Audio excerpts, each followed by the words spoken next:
It's that time of year. Let's talk about my favorite decks that came into my world in 2019, which was in many ways kind of a dumpster fire of a year. But there were some good decks.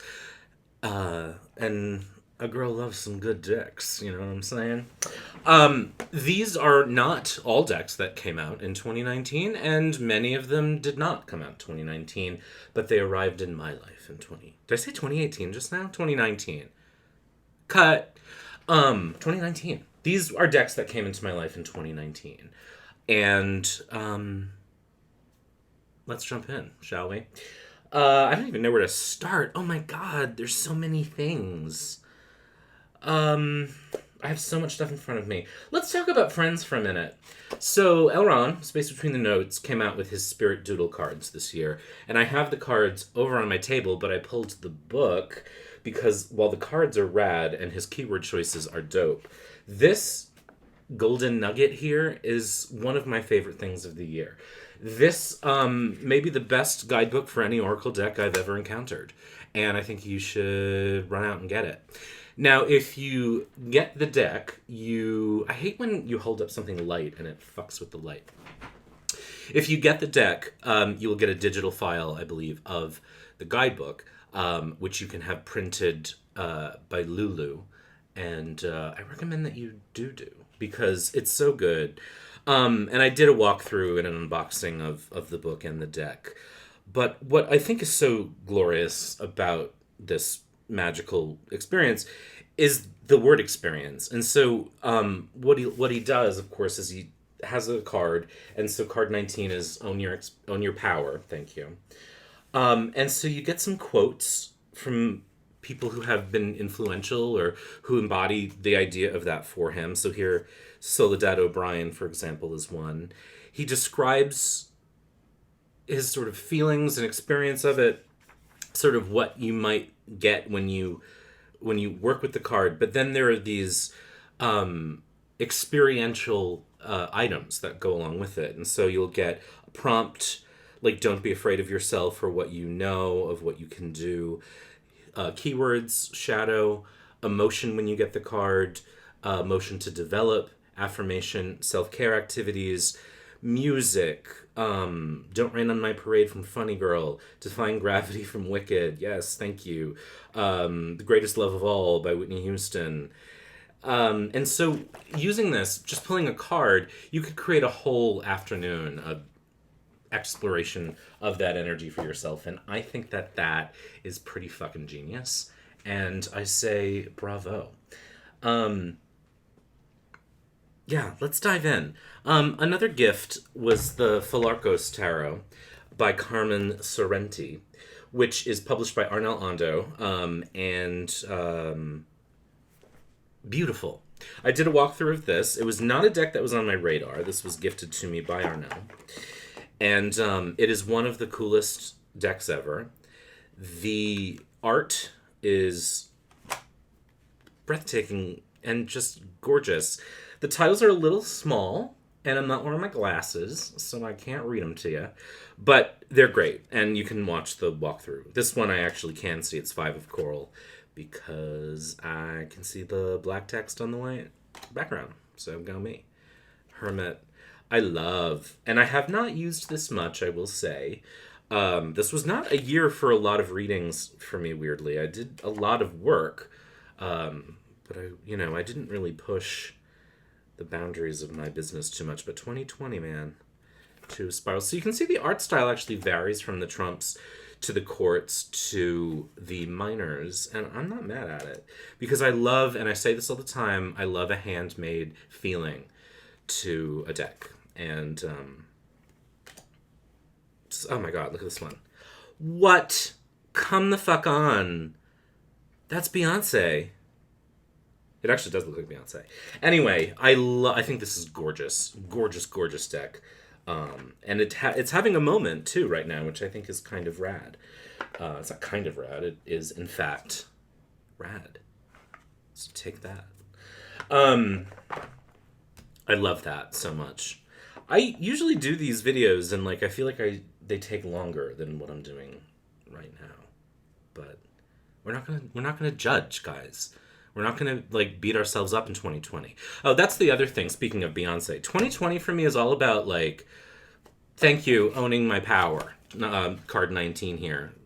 I'm calling it Beyonce 2020, and Beyonce's kind of a goddess, not kind of, and she moves through the world with a self possession I can only hope to one day have, and when like fucking Jay-Z cheats on her, she writes one of the best albums in the history of music.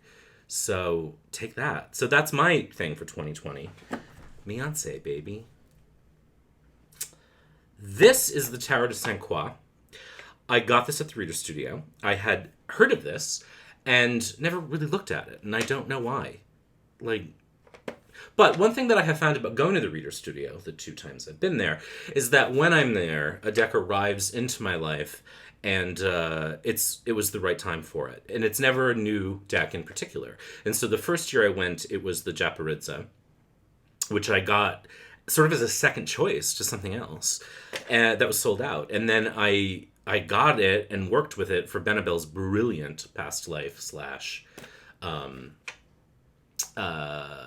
ancestry workshop, and I think it was like the right deck at the right moment. And so this I worked with, I think, on the 3rd day of the Reader Studio, like my 3rd day there, which would have been the 2nd day of the studio itself. And the artist, Lisa de Saint Croix, was there. I picked it up and used it for the rest of the weekend, and immediately ordered a backup copy when I got home, and immediately bought a copy for my BFF.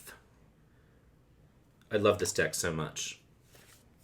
And I think, have a walkthrough of this, or it's in my recap of, I don't know what I did. Who knows what I did this year. 2020, not gonna miss you. 4 of Wands. There's Newt as the star. Again, hand painted feel. I love this Empress. Oh my god, come on, look at the quality of that painting. I love cherry blossoms, and just gimme. Oh my god, this 10 of Wands. So good. This is definitely one of my favorites of all time, I think. This is a deck that I would, I don't know, just really enjoy having in my life and using, and I do. So, no, I'm not tipsy. It's too early for that. Anyway, this became one of the principal decks that I used for reading for others this year. Look at that. Dancing Danse Macabre Death. I love it. I love this deck. I thank Lisa de Saint Croix. Glorious paintings. Ugh. Are you sick of me yet? Anyway. Beautiful.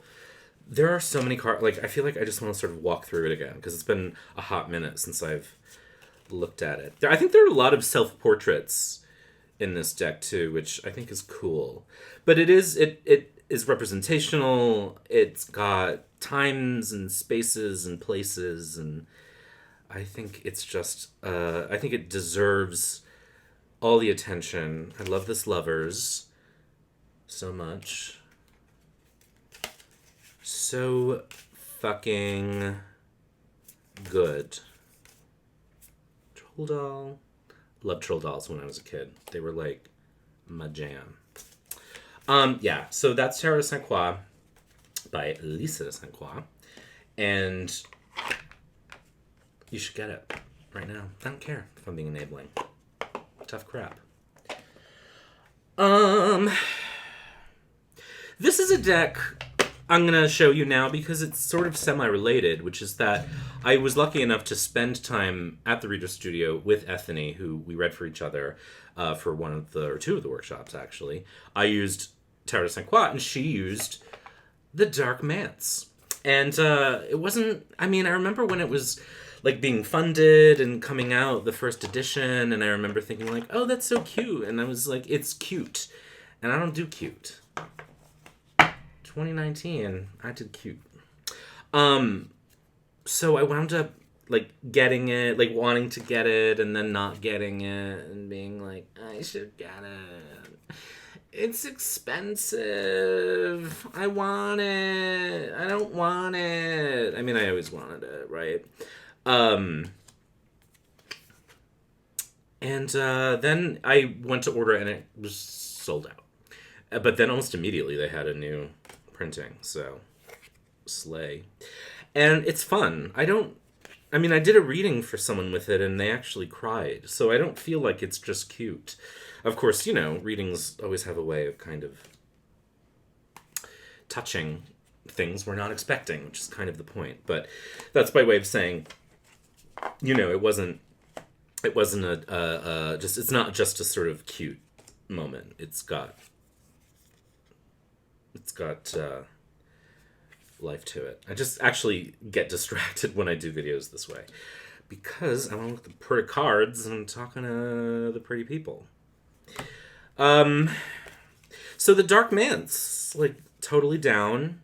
One card I really don't like, but it's the new year. It's the holidays. I'm not gonna like get into that in this video, but I did mention it in my walkthrough of it. There he is.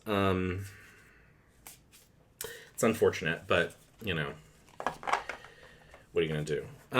So Dark Mansion, I think, is fun, and it works. I don't know why I get so weird when I do these videos. Honestly, this is like, I mean, it is sort of how I am in life. It just, lately when I make face-to-face videos, I'm just feeling my oats, I guess. Maybe it's not wearing glasses and I'm not self-conscious because I can't actually see my fucking face. All right, so let's get some of the things I've already talked about out the way. Those can go there. That can go there. This was another deck not on my radar. Saw it on the Insta. Famous last words. The Apparition Tarot, a Spirit Speak Tarot deck by Mary Elizabeth Evans. Sort of nothing about this deck would have like offered itself to me as something that I would be like, yes. But I used this deck almost exclusively for a couple months, and I really love it so much. It's like just so cool. Again, very handmade. You'll sense a theme. And if you know, like the Spirit Speak Tarot, it's sort of similar to that, but with color. And there's something like simple and very like evocative about the cards, and I got such joy in working with it, and it really was fun to read with, and the cardstock is nice. It's large, but I don't have any problem shuffling it, which is not always the case with large decks, or even with decks you know, of like this kind of cardstock. I love this cardstock, by the way. Super good. So one of my favorite moments was working with this deck this year. Just like so crisp and fresh, and even with the Care Bear card, I dug it. Like, I just really loved working with it, and will continue to. It's been up on the shelf for a while because a couple new things have come in that I want to spend time with, and obviously I have more things than I can, you know, reasonably work with in a lifetime, honestly. But the Apparition Tarot, just so dope. I love it so much. It's so fun to have, like, I'm not even showing you the cards. This isn't my favorite Hanged Man, but it's fine. There's like 2 cards in here that I'm like, it's fine. But that's not one of them. I like that one. So the back. I love the back of this deck. Come on, it's gilded. Like, I'm kind of over gilding, right? But like, it works for this, and sometimes it just works. Bum bum bum. What else? Well, not what else. Let me just clear the decks here, literally. I love this Chariot. This was the first card I showed you, and it makes me very happy. It's hard to do this, right? Like, I'm already thinking of things I left off the shelf, or I left on the shelf, and I'm like, oh, right, that was this year too. Like Benabel's deck, which I just didn't, like, I really want to dig into that with the Book of Maps, and I just, like, my life is not in a place right now where I can sort of sit and do that. Like, I tried so much this year to, like, sit down and do that. I tried to sit down and learn astrology, or the basics. And didn't get very far with that. Like anything that required that I really study it, is waiting for me. That's partly why the full Arcos hasn't kind of. I mean, if you notice, a lot of these decks are very simple, and not in a bad way. But I didn't have to study the guidebooks. I didn't have to learn a new system, or there was no value in it because there wasn't one, or whatever. You know what I mean? So, Saki. Had been on my radar for a very long time, and I never really got around to it. But it is a limited edition, and I saw recently, in fact, that the artist has said that it'll probably be sold out by the end of 2019, and I had to have it, and I do love it. I didn't get the guidebook, and people have told me I should have. It's expensive. And like I just said, like I just didn't have time for that this year, Like it was a crazy year. I left a company that I was with for 20 years, almost 20 years. Really, I started working at that job about the time I started learning tarot. So like there was a really weird synchronicity there. I just, I don't have to justify myself. Shut up, Beyonce 2020. No, you can't copyright that. It's mine. I love it. There's a lot of headless people. I know that's explained in the guidebook. I kind of like not knowing. Cause I don't know. I mean, there was a thread on Facebook about like, is it rude to not read the guidebook? And it depends on the deck for me, but like a good deck, I mean, I don't know, whatever. Like, sometimes a guidebook I love. But the guidebooks that I've loved for tarot haven't necessarily taught me anything I didn't know. They've just given me insight into... That's not to say I know everything. It's just that a lot of the guidebooks tend to say the same things. I am told that this is an exceptionally good one, and I should read it, and maybe one day I will. I don't know if the deck goes out of print, if the guidebook goes with it. Or maybe at that point they'll offer, like a digital version, which I would really appreciate. Because look at that mess. That's the other, like, you want to give me a book? You want me to buy a book? Okay, well, there's no room at the end. Merry Christmas. Also a dope back. I love this one a lot. Here we go. Down to the Wire, really Final Four. This one came out first, so we'll talk about it. I did a video about this deck just the other day. I don't know what to say anymore. Like, I feel like you can't not talk about this deck without talking about the conversations of this summer. This is the Lightseers Tarot. This is the India version. As I said in my comparison of the mass market, I hate that it reverses it, the camera.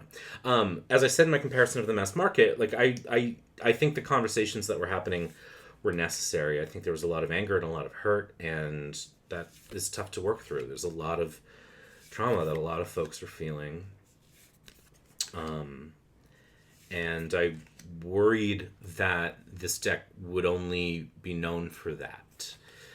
Because I was getting good readings with it, but then I sort of felt like, and in private conversations, recognized that it was not a conversation that I needed to be part of. I needed to be listening to it, but nobody needed my thoughts on it. And that, I felt that. That wasn't things people told me. They've sort of validated that for me. It's like the one card I don't love. To be honest, I don't know. It was just a little Stevie Nicks in a kind of camp way for me, but that's fine. Anyway, it does seem to have.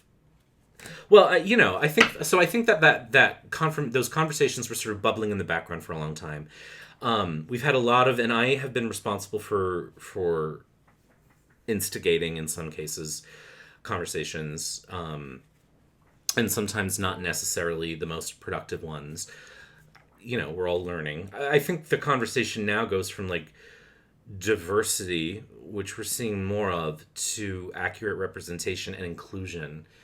And by inclusion, I mean not just taking someone's culture and putting it on paper, inviting them and asking them to be part of and to verify, and if they're willing to do it, But anyway, the deck has seemed to out sort of pace just the controversy, which I think had a lot to do with more than just this deck. I think it's been bubbling up for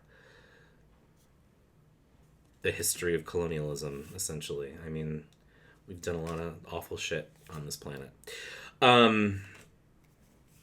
But so now it's out in the Hay House version. It's fine, as I said in my video. I actually quite like the way it shuffles. This, as I have said, is a workout. I just love those green edges, though. It feels really nice to hold. Like, it's got a nice weight. It's just a workout to shuffle. The Hay House version is not a workout to shuffle. I pointed out some things, and it's inconsistent, too. I mean, my version was pretty much fine. Others, not so much. This has, though, become one of the primary decks I use when I read for others, because it speaks nicely. Another deck that's become a deck that I have, it's very new, but has become a deck that I primarily read for others with as well, is the This Might Hurt Tarot, which I did not back, and I think this is another one where I sort of saw the images on the Kickstarter, and I'm like, I really like the idea of this.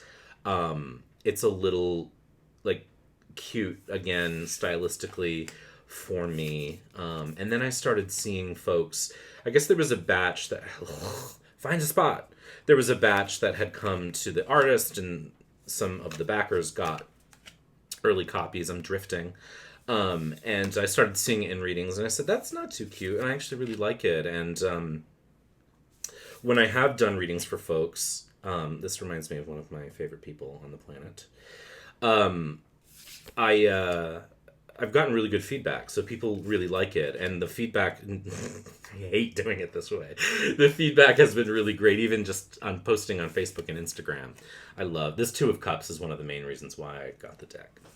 Some of my favorite cardstock ever. I love, it looks so much tackier on video, and not to say that looks tacky, but like the holographic in real life, it has a much darker satiny feel to it than this kind of like rainbow. Like, rainbow is tricky for me, but I love the cardstock. I love the way it shuffles. I would say the only real downside to this deck that I have found is that because I think of the dark gilding on the cards, on the bottom right corner of many of the cards, there's like scuff marks, like dark scuff marks, which I don't really care about that much. It is a little annoying, but like not, I can hang. So This Might Hurt is a great deck.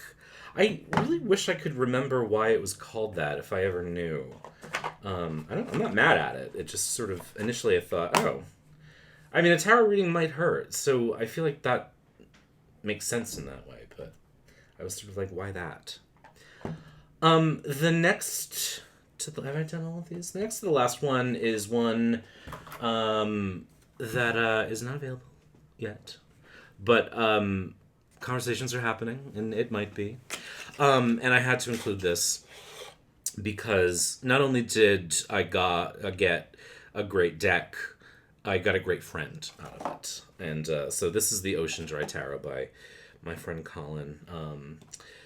He's on YouTube as Prism and Company, Ocean Dry Tarot on the gram. And he made a beautiful work of art that also is a rad tarot. Come on! It's just not cognitively possible to do this well. I'm sorry. It's the only pip deck on my list. Can we, like, pause for a minute?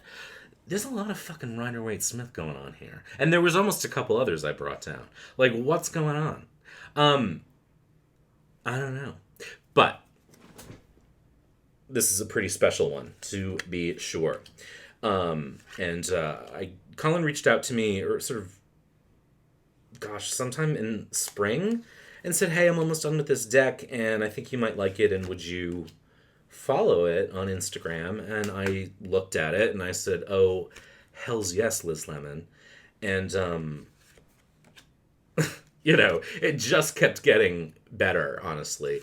And then, we became friends in the process, and I was lucky enough for him to ask me my thoughts and questions, and, there's just real talent. And I mean, that's so great to me, that, people with talent are, like, generous and funny, and, I met really, I mean, I will say this, like, 2019 was sort of not my favorite year. It was a difficult year in a lot of ways.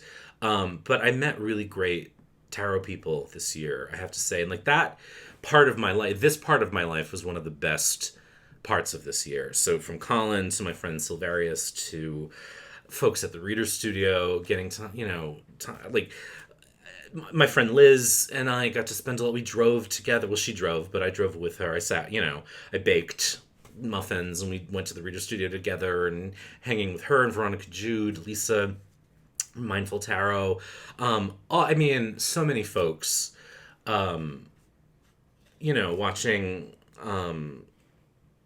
Drag Race in Ethany's room with Devin and Liz, and getting to hang out with Arwen, and so just so many people. I know that we had a rough summer, and I know that those wounds aren't healed. From, and they don't. It takes generations. But people, in the micro rather than the macro, I found so much joy in this year. So Colin made this amazing deck. He's like I said in my walkthrough of it, just sort of figuring out what it looks like to bring it into the world, which is not easy. And if you have followed anyone who created a deck, it's expensive. And if something goes wrong with the printer, there's drama. If not everyone is the kindest to deck creators, and I think that that's unfortunate, because when there are things out of a creator's control, there are things out of a creator's control. So it's scary, and people are gun shy because we have a tendency to like freak the fuck out. And there are times where that's valid. There are creators who have done Kickstarters and never sent the deck and disappeared. But there are other folks who have created decks and something happens and people freak out because it's a printer somewhere on the other side of the world fucked up. And that to me is not good. Or, I thought, they decide to do another edition and it's, it wasn't exclusive enough. Or, I mean, things Benabel said about doing the Spirit Keepers was like, why are people so entitled? Like, don't be a fucking asshole. If you paid for something and you never got it, that's different than not paying for something and wanting it and not being able to get it. Or not having it be exclusive enough. I wish that I could do something in this video to sort of like recognize the people. Like, the decks are great, but I always say this, like, tarot is about people, and I can't really do that, Colin, it's easy to talk about because he made a deck and I can show it to you. But Liz and Silvarius and other folks, I can't really show them things they've made because it's all in here. But, all of the people that I connected with this year are these are tools that helped me find those folks, and they're cool tools, but it's the people, and so that's something I think we have to remember too as tarot readers. I feel like our job is people, and when we lose sight of that, it's bad. It's really bad. We are not always going to agree with them, and when someone's an asshole to me, as a kid who was bullied, I'm going to be a fucking asshole right back. But, like, I don't have to do that if you're not an asshole to me. And so we don't have to be assholes to one another.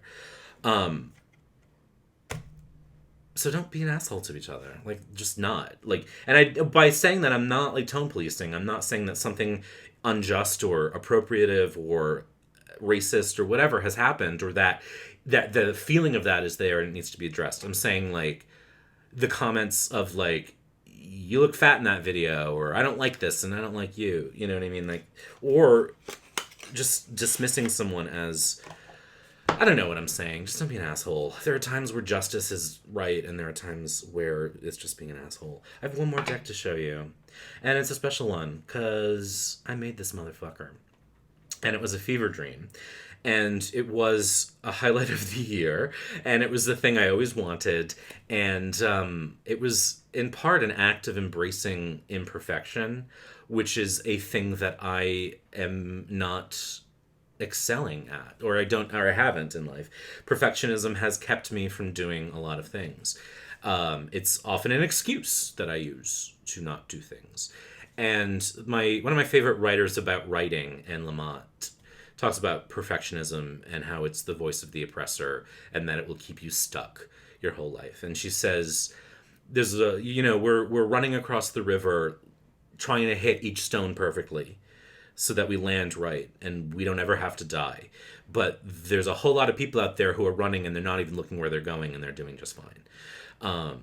And so it's been a lifelong journey, but this was part of that. And so this was my Halloween Marseille Tarot de Marseille Veille de la Toussaint. And there's spelling choices that I had made deliberately, and then there are other things that I did not deliberately and left in there. People were definitely generous with their correcting me when they assumed I'd fucked up. Oh, this is another pip deck. That's true. There's only 2 pip decks. But it's not only one. Sorry, Colin. But this was a joy and a weird thing to create. There's a lot that I would like to change. Pretty much the entire suit of ghosts. This is one of my favorite cards. And there are things I love about it and that I'm super proud of. And I used this almost exclusively this October.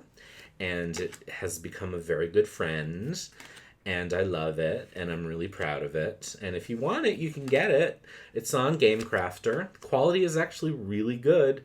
And it's a Halloween-themed Marseille deck.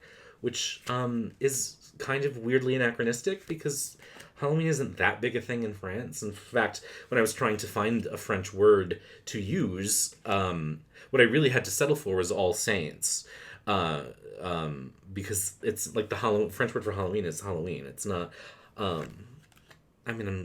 it's celebrated worldwide, but it's really an American phenomenon. That's me. So yeah, I am delighted to close out the year, with this as my top choice because it brought me so much joy and I'm so proud of it. Oh, I can show you a friend. That's a friend of mine. That's Silverius, who was definitely a support system as I was working on this. I spelled judgment wrong and I left it, which was like a bold choice, I guess, because it drives me nuts a little bit every time I see it, and yet it's part of the thing. It's part of the kitsch of Marseille decks, which is that there are weird idiosyncratic spellings and mistakes, and I left it, and who knows? At a certain point, I may eventually change it, but this is one of my favorite cards, because she gon' cut you. Yeah. So those are my choices, and those are my thoughts and things I have to say about that, and about 2019. There's probably a lot more I could say, but I don't want to. And I talk too much as it is. So tell me yours. Let me know. What are you surprised I didn't include? I'm actually regretting a few that I just forgot about, and other things that I just didn't have time to work with. And I thought, well, I can't really talk about them, but I can talk, whatever. It's fine. I'm not going to be codependent. Beyonce 2020. And have a good December. I'm sure I'll make other videos, but have a good fucking December. Relax, okay? I'm saying it now. I'll say it again. You're going to be fine. All right, be good.